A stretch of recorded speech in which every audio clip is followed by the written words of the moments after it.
ఇవాళ నా హెయిర్ని కొంచెం ప్యాంపర్ చేద్దాం అనుకున్నా. నా హెయిర్ చాలా డ్రై అండ్ ఫ్రిజీ అయింది.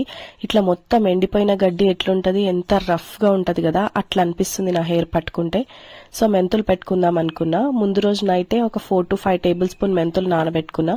మార్నింగ్ వాటర్ వేసుకుంటూ మంచిగా మిక్సీ పట్టుకొని అందులో కర్డ్ మిక్స్ చేసుకున్నా.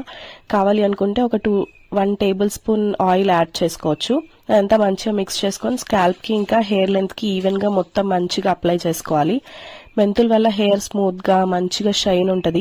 హెయిర్ ఫాల్ కూడా కంట్రోల్ అవుతుంది. మెయిన్గా నాలా కొంచెం ప్రీమెచ్యూర్ గ్రే హెయిర్ ఉంటే అది కూడా కొంచెం స్లో డౌన్ చేస్తుంది.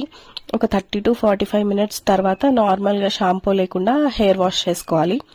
అంతకంటే కొంచెం ఎక్కువసేపు ఉంటే ఏంటంటే ఆ పేస్ట్ మొత్తం హెయిర్కి పట్టుకొని హెయిర్ వాష్ చేసేటప్పుడు మొత్తం జుట్టు రాలిపోయే హెయిర్ ఫాల్ ఎక్కువ అయ్యే ఛాన్సెస్ ఉంటుంది అనమాట. తర్వాత జుట్టు ఆరిపోయిన తర్వాత నైట్ ఆయిల్ పెట్టుకొని నెక్స్ట్ డే షాంపూతో హెయిర్ వాష్ చేసుకుంటే స్మూత్ గా షైన్ గా మంచిగా అవుతుంది హెయిర్. ఈ సమ్మర్ లో ఏదైనా హెయిర్ ప్యాక్ వేసుకొని హెయిర్ వాష్ చేసుకున్నాక మంచి స్కిన్ కేర్ చేసుకొని పడుకుంటే ఉంటది ఎంత ప్రశాంతంగా అనిపిస్తుంది. డైరెక్ట్ కోమా అంతే ఇంకా.